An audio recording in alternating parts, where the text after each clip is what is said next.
review session. And Mr. Secretary, Good morning, Mr. Chairman. please begin. Members of the City Planning Commission. This is the City Planning Commission review session of March 21st, 2016, and a quorum is present. Today we'll be discussing the proposed council modifications for the mandatory inclusionary housing and zoning for quality and affordable text amendments. Howard Slatkin and Frank Rucala are here to walk us through the proposed modifications. All right, and first speaker will be Howard, who will go through the modifications on mandatory inclusionary housing that we received from the council, and then Frank will go through the modifications to zoning for quality and affordability that we received from the council. So, Howard. Thank you. Good morning. I feel like I shouldn't be using a microphone for some reason.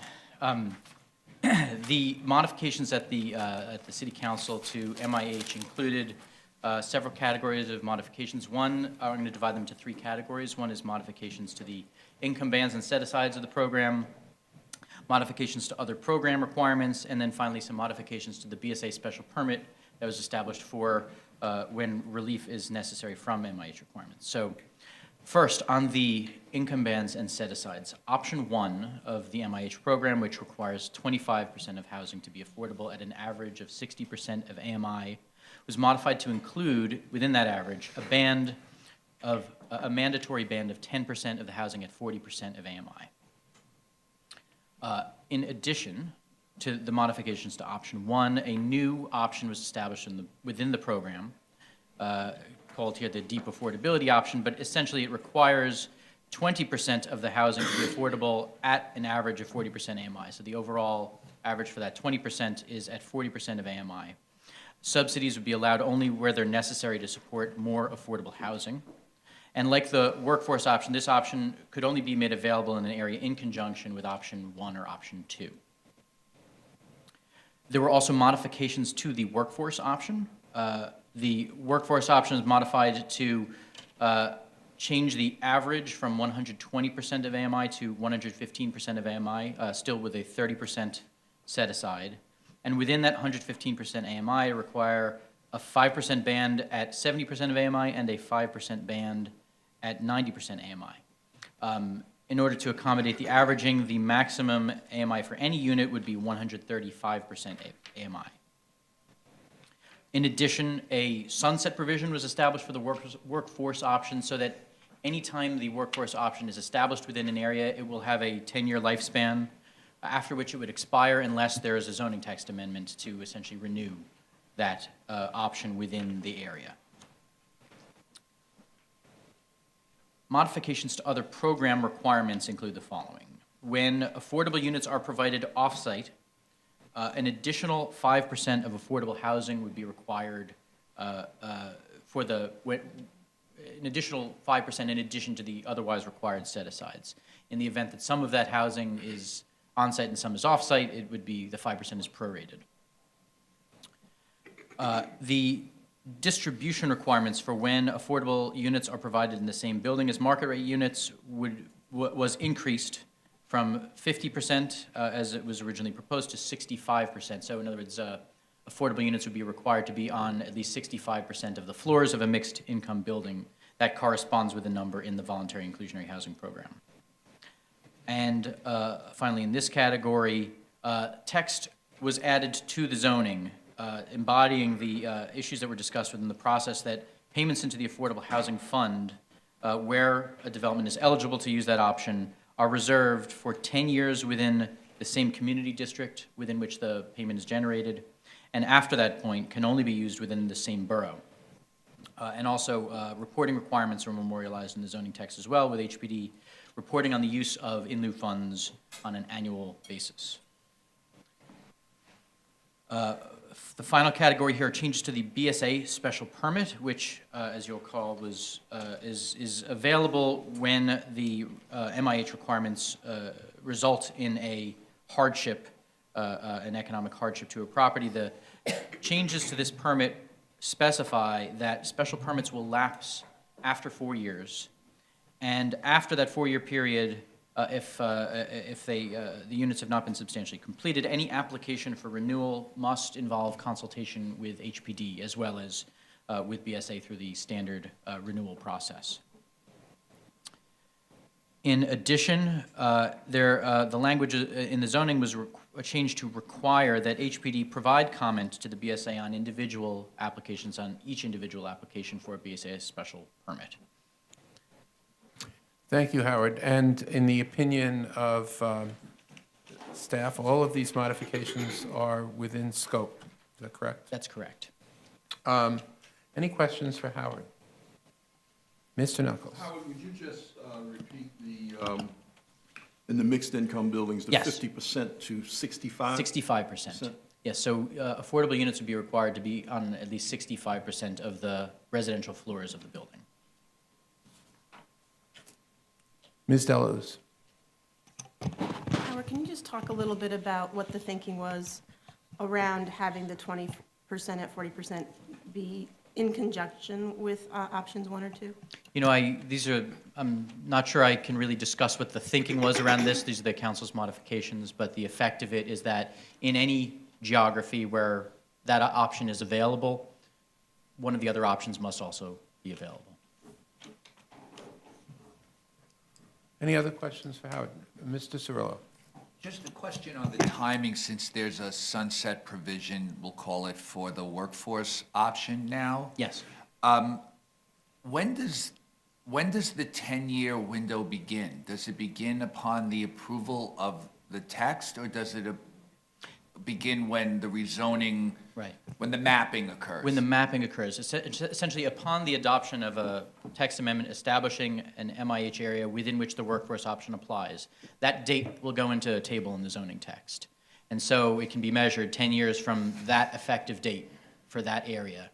At the end of that 10-year period, it would expire or have to be renewed. Understood. Thank you. Any other questions?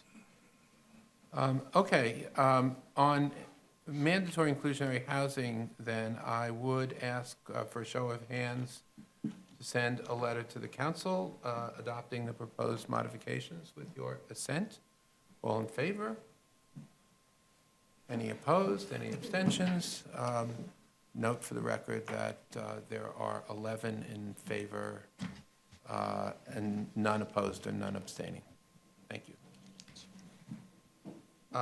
So now we will move toward zoning for quality and affordability.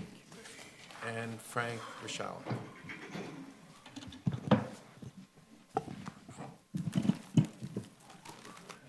Good morning, Commissioners. So I will, similar to Howard, go over the changes, council modifications to zoning for quality and affordability. You received the tech memo on Friday that went through a bit more detail on this, but I'll give a brief overview of the significant changes. Starting with changes for buildings, and particularly for uses and floor area. ZQA had proposed to eliminate unit density limitations and minimum unit sizes for affordable senior housing. Council's modifications establish a minimum unit size of 325 square feet for all affordable senior housing units. Next, nursing home special permits. ZQA had proposed to eliminate requirements for special permits for the creation or enlargement of new nursing homes in many community districts. Under the council modifications, a special permit will be retained in 4 community districts for new nursing homes or enlargements over 15,000 square feet. These are Bronx 11, Manhattan 8, Queens 14, and Staten Island 1. Next, a series of defined terms that were included in the proposal, including affordable independent residences for seniors, long-term care facilities, and income-restricted housing units. The council modifications add language specifying that affordable independent residences for seniors and other income-restricted housing units must note the use on the building's certificate of occupancy. Next, for the FAR for long-term care facilities, ZQA proposed that long-term care receives the same maximum FAR as affordable senior housing in a variety of zoning districts. In R6, R6A, R7, and R7A districts, the FAR for affordable senior housing is higher than the FAR permitted for inclusionary housing buildings. The council modifications modify the permitted FAR for long-term care facilities in these 4 zoning districts to match what is permitted for inclusionary housing. Next, I'm actually going to move from FAR and floor area and uses to talk about height changes and kind of go through this first, starting with changes to the low-density senior envelope proposed as part of ZQA. In low-density multifamily districts, these are R32, R4, and R5. ZQA had proposed a maximum building height of 65 feet for affordable senior housing and long-term care facilities. The council modified these heights in the following ways. In R32 districts, the modifications retain the current maximum height and setback regulations. In R4 districts, the modifications allow a maximum height of 45 feet. In R5 districts, for long-term care facilities, that allows a maximum height of 55 feet. And in R5 districts for affordable senior housing, it allows a maximum height of 45 feet, except on larger sites and in denser areas where the maximum height would be allowed to be 55 feet. In addition, in R4 and R5 districts, the council modifications permit these maximum heights only if there was no one or two family homes on the site in the previous 3 years. Additionally, for both R32 or for R32, R4, and R5 districts, the council modifications would apply existing limits on lot coverage. Moving from low-density districts to medium and high-density districts, the proposal had ZQA proposed to increase maximum heights in many of these districts by 5 feet for buildings with a ground floor of at least 13 feet in height, and this was termed in the proposal a qualifying ground floor. The council modifications limit the applicability of this provision and I'll go through them individually. The 5-foot allowance would not apply in contextual districts within the Manhattan core, that's community boards 1 through 8 in Manhattan, for residential buildings without inclusionary housing, affordable senior housing, or long-term care facilities. In contextual districts outside the Manhattan core, the 5-foot allowance applies to buildings without any of those 3 uses that meet ground floor use and streetscape requirements. And this would include minimum width and depth of non-residential uses, screening requirements for parking, and transparency standards in commercial districts. And for, just to kind of complete the circle of this, the original 5-foot allowance applies to buildings in non-contextual districts and buildings with inclusionary housing, affordable senior housing, and long-term care facilities, or long-term care facilities. Moving from qualifying ground floor, ZQA had proposed some height increases greater than 5 feet for buildings without inclusionary housing, affordable senior housing, or long-term care facilities in certain high-density districts. These changes were modified in the following ways. For buildings in non-contextual R8 districts that use the optional contextual regulations, the maximum height on narrow streets and for wide streets outside the Manhattan core, the maximum heights were reduced by 10 feet. And similarly, for buildings in R9A, R9X, and R10A districts, additional height increases not associated with the 5-foot allowance or affordable housing were removed. Moving then to height for affordable housing, ZQA proposed additional height of generally 1 to 2 stories to accommodate the full floor area for inclusionary housing buildings, affordable senior housing, or long-term care facilities. The council made modifications to 3 zoning districts. The maximum height in R7A districts, R7D districts, and R7 districts on narrow streets with affordable senior housing or long-term care facilities were reduced by 10 feet in all 3 of those instances. In addition, the proposed modifications to the sliver rule, which applied to affordable senior housing, inclusionary housing, or long-term care facilities, were eliminated in total. And also, I guess, as part of this, ZQA had proposed to allow common areas and inclusionary housing buildings, affordable senior housing, and long-term care facilities to occupy a ground floor in the rear yard area of the building. The council modifications limit this allowance to affordable senior housing and long-term care facilities only, and only on wide streets and in commercial districts. Next, there were a series of, as part of ZQA, changes to the building design rules for all buildings. Council modified some of these features, starting with setback requirements. The minimum required setback from the street line above the base height in a contextual district was modified to from a minimum of 5 feet to a minimum of 7 feet. The transition rule, that ZQA proposed modifications to the rule which limits the heights of buildings in high-density districts when they adjoin certain low-density districts. The council modifications reduce the proposed maximum height in these transition areas from 75 feet to either 45, 55, or 65 feet, depending on the adjoining zoning district. ZQA had proposed a series of modifications for our regular sites. The council's modifications included that the proposed reductions in rear yard requirements apply to interior lots less than 90 feet, which was reduced from 95 feet, and through lots less than 180 feet, which was reduced from 190 feet. Council modifications remove the proposed changes to the minimum distance between buildings on a single lot provisions, and the applicability of the BSA special permit to modify certain bulk regulations for contextual buildings on irregular sites was limited to buildings that contain housing that is at least 50% affordable. Moving to parking, a series of changes to the transit zone. ZQA established the transit zones of multifamily districts that are accessible to transit, retail, and services and have low auto ownership rates. In these areas, parking would be optional for affordable housing. The council modified the boundaries of the transit zone to reduce their extent in portions of the Bronx, Queens, and South Brooklyn.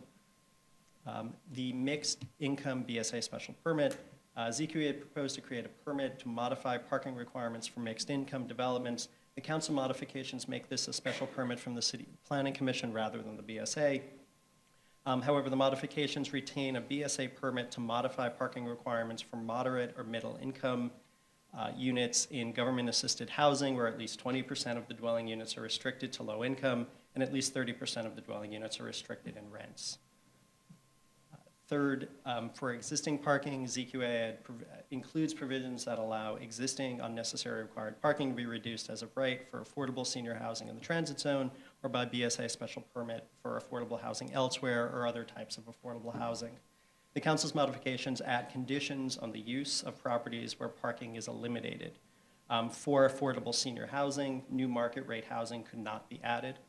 And for other types of affordable housing, new residential development must be found to further the creation or preservation of affordable housing on the site. Last, ZQA established provisions for allowing continuing care retirement communities, which combine independent living with care facilities. The parking requirements proposed for such facilities was the requirements for community facilities in ZQA. The council modifications to the independent living portion of CCRCs will require the same parking requirements that apply to housing within the applicable zoning district, so the normal residential parking for those uses. Those are, in sum, I think, the significant changes to ZQA.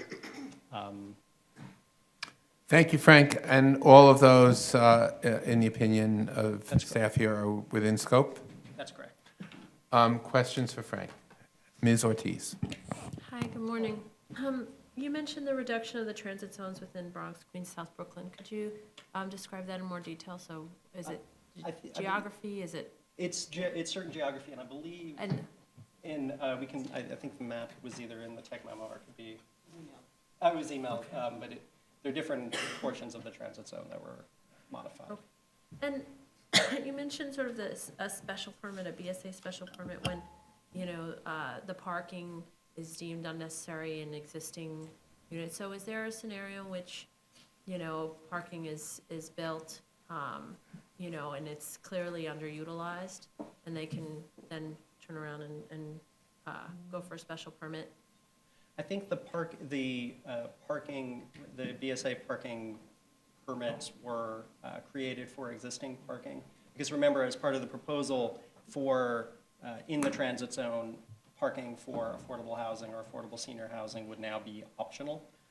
So for new developments, there would not be a requirement. But the BSA permits were really meant for existing facilities with those uses. I understand. I guess, you mentioned the reduction in the transit zone, so presumably in some of those areas, there will be parking required. If it's underutilized, I guess is the question, is relief available through a BSA special permit? I think it would be available through the BSA permit for mixed income buildings or through the CPC special permit. That was also. Okay, thank you. Mr. Cirillo. I guess I have a question regarding the height issue in the lower density areas. Sure. And I certainly I'm glad, as I indicated when this came out of here with us, that the council addressed the concerns that have been raised about height in the lower density areas. So I'm not necessarily opposed to it, but I wondered what our take on it is with respect to the practical result, keeping the height as it is now, particularly in R32, which I understand all the reasons why the council would want to see that happen. And again, I'm not opposed to it, but I know that the underlying justification for increasing the height was to build buildings that could accommodate particularly the mechanical aspects of what seniors may need in their lives, elevators and other things. So what, given this, and again, this is really more of a question on how do we view this from a practical point of view, what do we think happens in a situation like this? Do we think that obviously the same type of building will be built with the same challenges for people if they're built at all? Or that we won't see this kind of building in the world we live in today because without it, it really doesn't make sense anymore? I think keep in mind, Commissioner, that today in these districts, there's a CPC authorization to allow a building envelope for affordable senior housing, and that continues to exist as part of the proposal. So it's about an as-of-right option That's versus, okay, got it. yeah, Okay. so that the existing path which allowed for a discretionary action in R32 continues to exist. Okay. Again, on a practical, legally, the option exists. On a practical level, I'm not sure how it plays out, but I understand the difference between the as-of-right option, which was what we had. That's correct. Okay, got it. Okay, I appreciate that. Thank you. Any other questions? Okay, with, ask for show of hands, again, for your assent to send a letter to the council adopting the proposed modifications and indicating that they are within scope. All those in favor? 11, and none opposed, none abstaining.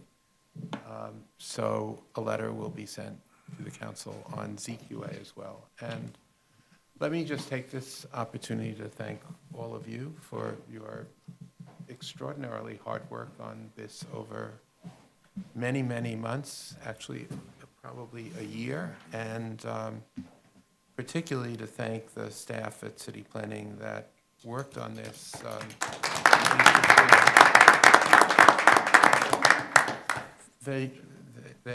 I continue to be in awe of the work that they do under the time pressures that they do it, and particularly in this instance, in a highly intense cooperative relationship with City Council and City Council staff. So it's really quite a moment. And I would mention them all individually, but frankly, there are so many of them who've been involved in this effort, and I did mention them when ZQA and MIH was first approved by the commission several weeks ago, and a few of them are here today, but in addition to those that are here today, there were scores, dozens, if not, and probably close to 100 who worked on these matters, and it's a real tribute to them. So, thank you all. And Mr. Secretary, is there any other matter to come before us today? There is not, Mr. Chairman. I will entertain a motion to adjourn. So moved.